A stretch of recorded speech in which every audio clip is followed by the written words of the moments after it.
네, 오늘 하루 종일 야권이 술렁이고 있습니다. 전국 관련해서 두 분과 함께 얘기를 나눠보도록 하겠습니다. 신지호 전 새누리당 의원 그리고 김희정 전 새정치민주연합 의원 두 분 모셨습니다. 어서 오십시오. 네, 두 분을 모셨는데 오늘 야권 얘기가 할 얘기가 많은 것 같아요. 먼저 오늘 오전부터 이제 기자회견이 줄이었는데 이 천정배 의원이 야권 그 창당, 신당 창당을 공식적으로 선언하지 않았습니까? 이 얘기부터 좀 먼저 해볼까요? 오늘이 무슨 날인지 모르겠어요. 사실 오늘이 손 없는 날인지 각자 입장에서 이렇게 뭐 줄줄이 10시, 11시 기자회견들 하시고 네. 또 오후에 저희 또 합동총회에서 또 또 뭐 굉장히 중요한 또 뭐 결정들이 있어야 되고 네네. 그런 상황이어서 오늘 또 무슨 날인가 싶은 그런 생각이 아침에 들었는데요. 휴일 같지 않으시겠어요? 너무 바빠서. 그런 생각이 들었는데 사실은 천정배 의원이 지난 그 재보궐선거에서 광주에서 무소속 당선됐을 때부터 네. 어느 정도 그 예견이 되었던 네. 그런 상황이라고 보여집니다. 그래서 이제 그동안 정말로 신당이 만들어지는 것이냐 아니냐 이런 거에 대한 평가도 여러 가지였고 그렇죠. 또 그럴 만한 역량이 있느냐 없느냐에 대해서도 굉장히 의견이 분분했는데 네. 결국에는 그 개혁적인 국민정당을 만들겠다라는 선언을 오늘 했지요. 네. 그런데 이제 거기에 대해서 얼마나 이제 이 당이 영향력이 있을 것인가, 또 파괴력이 있을 것인가에 대해서는 조금은 지켜봐야 될 문제라고 생각을 합니다. 네. 왜냐하면 당장에 이제 현역 의원들이 움직이는 그런 모습은 보이지 않고 있고, 네. 또 아마 그렇게 할 수 있는 상황도 아니겠죠. 지금은 당 내분이 어떻게 지금 정리가 되고 수습이 되느냐에 따라서, 결과에 따라서 양상은 달라질 거라고 보여지고요. 네네. 그런 점에서 천정배 의원이 오늘 이제 그 창당 선언을 통해서 예. 그 밝혔던 여러 가지 정치적인 그 계획이나 또는 소위 이제 창당을 위한 로드맵 네. 이런 것에 대한 설명이나 또 비전 제시는 상당히 국민적 공감대를 얻을 수 있는 것이다. 전 이렇게 보여집니다. 예. 다만 이제 그것이 이제 얼마만큼 향후에 지금 이미 기 나와 있는 또 박준영 전 지사의 신민당, 또 김민석 전 최고위원의 또 민주당들이 있기 때문에 이렇게 해서 이제 하나 둘씩 이 사실은 신당의 어떤 그 씨앗들이 이렇게 하나 둘씩 늘어나면 예. 과연 당에는 어떤 영향을 미칠 것인가, 또 반대로 당의 지금 상황이 어떤 식으로 정리가 되어야만 또 그 통합과 단결로 갈 수 있을 것인가에 대한 고민도 아울러서 필요한 시점이 아닌가 이렇게 생각을 합니다. 어떤 영향을 미칠까요? 글쎄 이제 신당에 대해서는 여러 가지 의견이 분분하고 과연 될 수 있을 것인가에 네. 대한 의구심도 많이 드는데요. 제가 개인적인 생각은 모두가 안 된다고 할 때 그 순간 저는 신당은 된다고 생각합니다. 그러니까 뭐 어느 분 말씀처럼 상수로 저는 이미 되어 있는데요. 네. 다만 시기와 규모, 예. 영향력의 문제였는데 이제는 조금씩 구체화되어 가고 있기 때문에 네. 저는 새정치민주연합이 조금 더 긴장하면서 잘해야 된다 이렇게 생각을 하고요. 예. 그런 점에서 특히 오늘 있을 합동총회의 결과는 저는 매우 중요한 영향력을 미칠 것이다 이렇게 생각을 합니다. 그렇군요. 일단 그 천정배 의원이 밝힌 계획을 보면 10월, 그러니까 다음 달에 추진위원회를 일단 발족을 시키고 12월까지 창당준비위원회를 구성하고 내년 1월에는 신당을 만들겠다라는 지금 계획을 세워놨거든요. 그래서 제가 봤을 때는요, 네. 천정배 시기적으로, 신당의 예, 파괴력 여부는 말이에요. 예, 지금 새정치연합 내 비주류가 당에 남아있을지, 나올지, 나온다면 언제 몇 명 정도가 나올지, 네. 그거에 따라서 파괴력이 달라질 거라고 보는데, 네. 이제 그 새누리당 내에서도 좀 그런 게 있었거든요. 19대 공천 당시에. 이른바 이제 당권이 말이에요. 네. 이른바 친이 계열에서 친박 계열로 넘어가지 않았습니까? 그렇죠. 그러면서 현역 의원 20%를 탈락시킨다는 뭐 컷오프제라는 걸 도입을 한다고 했는데 네. 그렇다면 친이계가 그때 대거 반발해갖고 나가지를 못했어요. 나가지를 못하고 아이 그냥 나는 괜찮겠지. 의원들이 그렇죠. 뭐 네. 내 배지는 그냥 뭐 안전하겠지. 붙어 있겠지.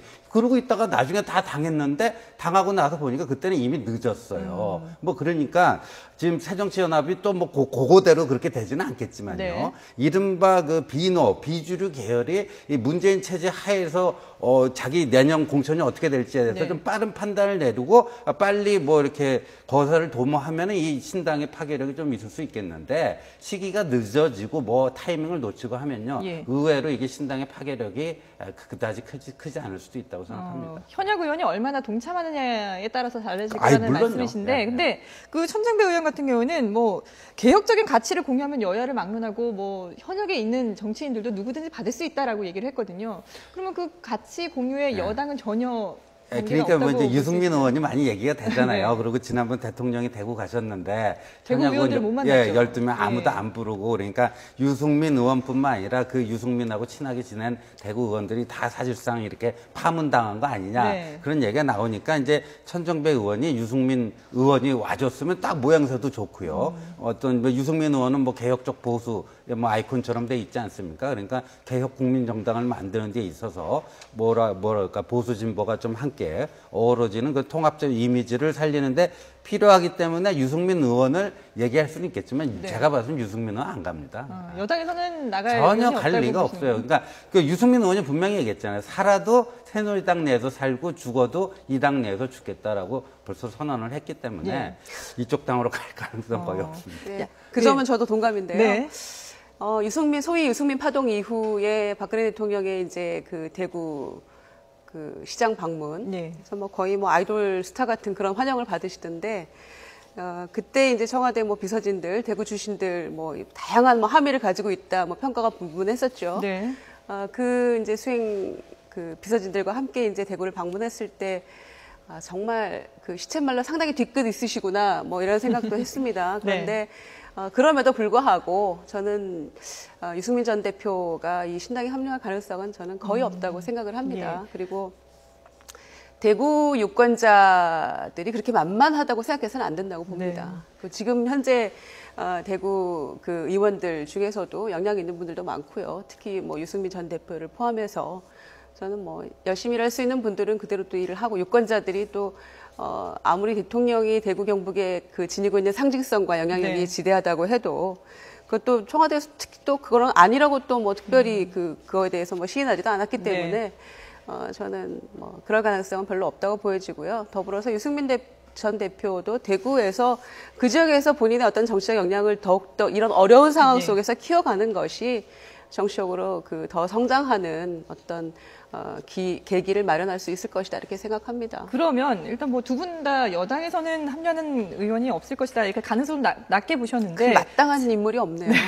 새정치민주연합 내에서 네. 비주류로 지금 비주류의 대표로 지금 거의 불리고 있지 않습니까? 안철수 의원의 합류 여부는 어떻게 보시나요? 물론 이제 신당 창당하기 전에는 선을 확실하게 그었거든요. 네. 본인이 나가는 것보다는 이 천정배 의원이 이 새정치연합 쪽으로 합류를 해야 된다 뭐 이런 식으로 얘기를 했다라고 했는데 가능성 어떻게 보시나요? 그래서 이제 문제가 바로 그 지점인데요. 예. 오늘 이제 천정배, 안철수 두 분 의원들이 연달아 기자회견을 보면서 1시간 간격으로. 네, 안철수 의원은 뭐 신당에 참여할 뭐 그런 건 네. 없다라고 선을 그었고 또 들어와서 얘기하자 뭐 이런 네네. 취지 아니었습니까? 그런데 또 한편 천정배 의원의 경우에는 문재인 대표가 우리가 그 접점을 찾을 수 있는 거 아니냐라고 네. 얘기했다는 그 부분에 대해서 소위 너나 잘하세요라는 그런 뭐 농담 반으로 이렇게 답을 하고 말았더라고요. 네. 그래서 그런 상황이라면은 그야말로 교집합을 찾기가 참 어려운 상황이구나 이렇게 보여지고요. 또 그럼에도 불구하고 또 현재 상황에서 뭐 선을 그었지만 네. 또 어떤 식으로 그 만나게 될지는 누구도 예측하기 어렵다고 보여집니다. 예. 다만 이제 오늘 오후에 있을 합동총회에서 네. 또 지금 상황은 뭐 비주류 의원들은 거의 불참하는 쪽이 아닌가 예, 이렇게 그런 얘기들이 좀 들려오고 추정이 있죠. 되고 예. 있기 때문에 과연 그 결과로서 어떻게 그러니까 통과는 될 수 있겠죠. 네. 연석회의에서 그 합동총회에서 재신임을 뭐 그 문재인 대표가 묻지 않아도 네. 될 만큼의 어떤 뭐 대표를 흔들지 않았으면 좋겠다 뭐 이런 얘기 하셨잖아요. 네. 그게 이제 통과가 된다 하더라도 제가 궁금한 거는 과연 그러면 우리가 갈등 해소가 다 되고 총선 승리, 대선 승리로 자동적으로 이어질 수 있는 그런 시스템을 갖추게 되느냐. 네네. 그 부분에 대해서 모두가 지금 의심하고 있기 때문에 네. 이게 문제가 잘 풀리지 않고 있다는 것이죠. 지금 일단은 안철수 의원이 오늘 오전에 기자회견 할 때도 보면은 당 내부를 어떻게 좀 개선을 해보려고 하는 그런 의도들을 많이 보여줬잖아요. 그래서 독자적인 그 3대 혁신안을 내놓지 않았습니까? 거기에 대한 이제 구체적인 플랜도 오늘 얘기를 했거든요. 네. 그래서 특히 이제 부정부패를 이제 강조하면서 뭐 한 번이라도 하면은 이제 완전히 그 배제를 시켜야 된다라고 강력하게 얘기를 했는데요. 네. 이렇게 요구한 부분들이 당 내에서 충분히 받아들여지지 않거나 실천이 되지 않았을 때는 합류 가능성 좀 더 높게 봐도 되지 않을까요? 그럴 가능성도 배제할 수는 없겠죠. 네. 다만 이제 안철수 문재인 두 분의 어쩌면 혁신 경쟁으로 향후에는 갈 수도 있을 네네. 거라고 보여지는데요. 진짜 이제 그 대결은 지금부터 시작이다 이렇게 보여질 수도 있겠고요. 그러니까 혁신위의 혁신안이 9월 20일 날 중앙위의 우여곡절 끝에 통과를 했는데 네.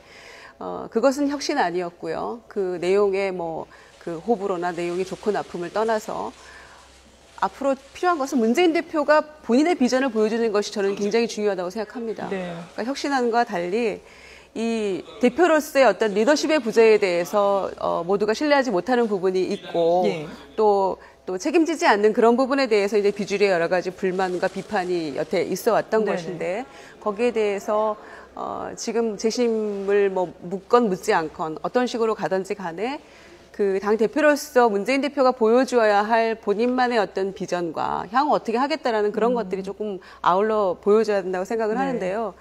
저는 되게 아쉬웠던 거는 중앙위에 이제 참석을 했었는데 예. 그때 당시에 그 혁신위가 계속 꾸려졌을 때 계속 강조해 왔던 거는 혁신안에 대해서 반대할 수도 있다. 예. 그 반대에 대해서도 충분히 그 의견을 수렴하고 또 포용할 것처럼 또 굉장히 얘기들이 있어 왔어요. 네. 그게 이제 뭐 지고지선은 아니다. 뭐 이런 표현을 하면서요. 그런데 현장에 있을 때 저의 느낌은 비공개로 전화를 하고 나서 정말 충분하게 토론하게 할 수 있었으면 얼마나 네. 좋았을까. 그리고 반대 의견을 피력했을 때 야유하지 말게 했으면 얼마나 좋았을까. 이런 굉장한 아쉬움이 있었습니다. 네. 그런 야당에서 그 저희가 가지고 있는 정당성이라는 거는 절차적 정당성, 또 민주주의는 굉장히 과정이 중요하다. 이런 네. 것들을 늘 강조해 왔고 또 이명박 정권 이래로 우리가 뭐 4대 강인이 이것들 이렇게 싸울 때도 항상 그런 걸 강조했었는데 네네. 이번 중앙에서 그러지 못했던 것이 굉장히 아쉬움이 네. 있고요. 차라리 충분히 토의하고 찬반에 대해서 격렬한 토의 끝에 또 무기명 투표도 원했기 때문에 네. 그날 분위기로 봐서는 무기명 투표로 간다 할지라도 통과될 수 있는 분위기였어요. 제가 판단하기에는 중앙위원들의 면면이나 네. 참석하지 않은 사람들은 아마 반대하는 사람들이었겠죠. 그런 상황이었기 때문에 대표가 오히려 나서서 무기명 투표하게 하고 반대표가 얼마나 나왔든지 네네. 간에 내가 그럼에도 불구하고 다 끌어안고 가겠다. 이분들의 의견도 존중하겠다. 이렇게 네. 갔으면 얼마나 좋았을까. 그런 포용과 통합의 리더십이 예. 향후에 지금 오늘 오후에 어떻게 결말이 나더라도 저는 굉장히 요구된다. 이렇게 생각합니다.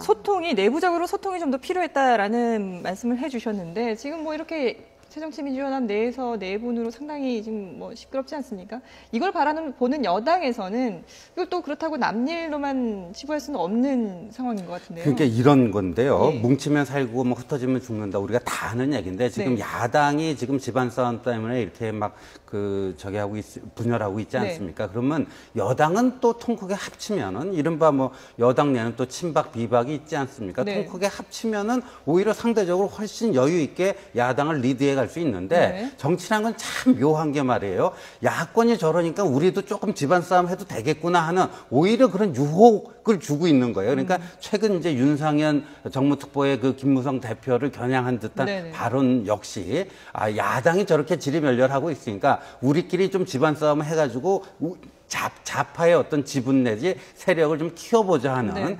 이런 거에서 그러니까 야권 분열이 여권 분열로 묘하게 지금 그게 전염되고 있는 뭐 이런 현상을 지금 보이고 있는데 윤상현 그 특보의 이런 발언은요. 네. 일단 일회성으로 일단 본인이 이제 진정 이렇게 하려고 하지만 진화를 지키고 있지만 역시 이제 그 공천 문제를 둘러싸고 이거는요 또 2라운드, 3라운드 계속 이어질 것 같습니다. 예.